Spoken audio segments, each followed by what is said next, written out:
নমস্কার বন্ধুরা, সৌমিপাল চ্যানেলে আপনাদের আবারও একবার সবাইকে স্বাগত। আমি আজকে একটা পুরনো দিনের রেসিপি নিয়ে আপনাদের কাছে চলে এসেছি, যেটা আমি এই যে ঘেটকুল পাতা বা খারকোল পাতা দিয়েই রেসিপিটা বানাবো। এটা একটা পুরনো দিনের রেসিপি, আমি আপনাদের সাথে আজকে শেয়ার করব। আমি কিভাবে বানাই সেটা আমি আপনাদেরকে দেখাবো।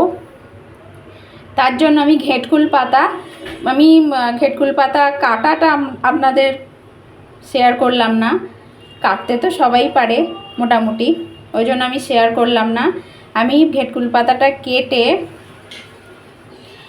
নুন জলে আধ ঘন্টা ভিজিয়ে রেখেছিলাম। এবার আমি ঘেটকুল পাতাটাকে ভালোভাবে কচলিয়ে ধুয়ে নেব পরিষ্কার জল দিয়ে, 5-6 বার ভালোভাবে ধুয়ে নেব।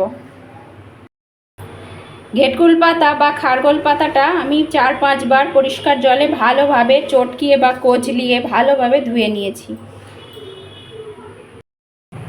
এদিকে আমি কড়া গরম হওয়ার জন্য বসিয়ে দিয়েছি। কড়া গরম হয়ে গেছে। কড়াতে দেওয়ার জন্য আমি এখানে নিয়ে নিয়েছি 1 চামচ কালো জিরা আর কিছুটা রসুনের পরিমাণটা একটু বেশি দেবেন, আর লঙ্কার পরিমাণটাও একটু বেশি দেবেন। একটু ঝাল ঝাল না হলে খারকোল পাতা ভালো লাগে না বা ঘেটকুল পাতা ভালো লাগে না। আমি এখানে আমার প্রয়োজন মতো কাঁচা লঙ্কা নিয়ে নিয়েছি। আপনারা ঝালটা আপনাদের টেস্ট অনুযায়ী দিয়ে নেবেন। এখানে কড়া গরম হয়ে গেছে। এবার কড়াইতে আমি এই 3 রকমের ইনগ্রেডিয়েন্টস দিয়ে দিলাম। কালো জিরে, কাঁচা লঙ্কা আর রসুন দিয়ে আমি ভালোভাবে শুকনো কড়ায় ভেজে নেব। গ্যাসের ফ্লেমটা থাকবে মিডিয়াম আছে, ভালোভাবে এগুলো ভেজে নিতে হবে। আমি ভেজে নিয়ে আপনাদেরকে দেখাচ্ছি। এখানে আমি কালো জিরে, রসুন, কাঁচা লঙ্কা ভেজে নিয়েছি। এবার নামিয়ে নেব কড়ার থেকে। ওই একই গরম কড়ার মধ্যে আমি এবার ঘেটকুল পাতাগুলো দিয়ে দেব। ঘেটকুল পাতাগুলো কড়াইতে দিয়ে দিলাম।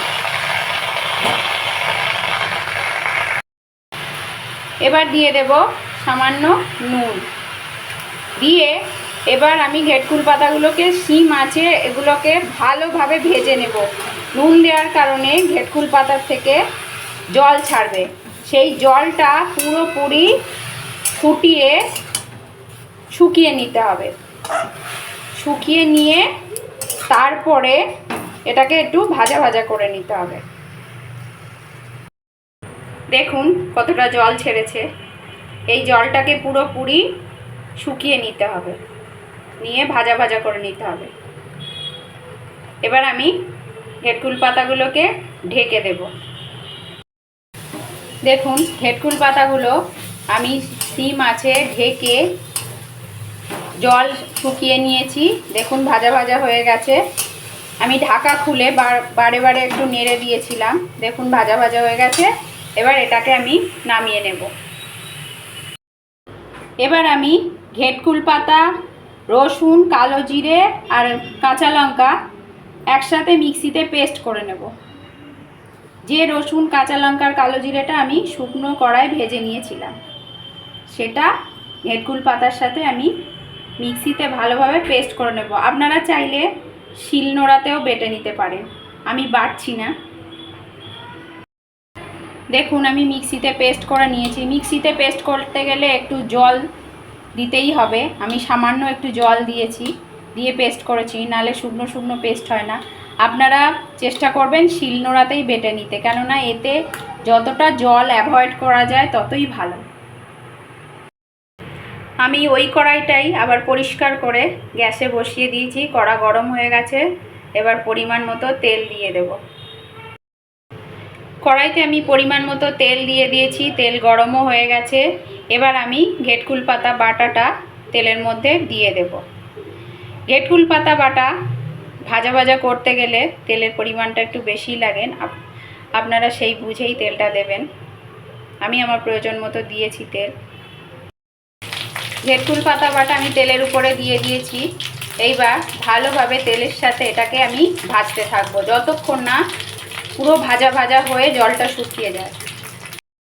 ঘেটকুল পাতা তেলের উপরে দিয়ে আমি ভালো করে নেড়ে নিয়েছি। এবার গ্যাসের ফ্লেমটা পুরো লোতে করে দিয়ে আমি বারে বারে নেড়ে নেড়ে এটাকে ভাজা ভাজা করে নেব। আপনারা চাইলে এতে একটু চিনি দিতে পারেন, যারা মিষ্টি খেতে ভালোবাসেন। এটা একটু ঝাল ঝাল নোনতা নোনতা, তার সাথে যদি একটু মিষ্টি দিয়ে দেন তাহলে ব্যালেন্সটা খুব সুন্দর আসে। আপনাদের টেস্ট অনুযায়ী নুনটা দিয়ে নেবেন। যেহেতু আমি ঘেটকুল পাতাগুলো ভাজার সময় নুন দিয়েছি, সুতরাং নুনটা বুঝেই দেবেন আপনাদের টেস্ট অনুযায়ী।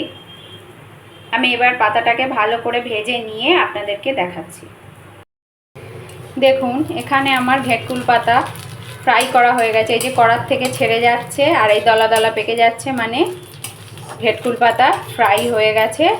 এবার আমি নামিয়ে নেব।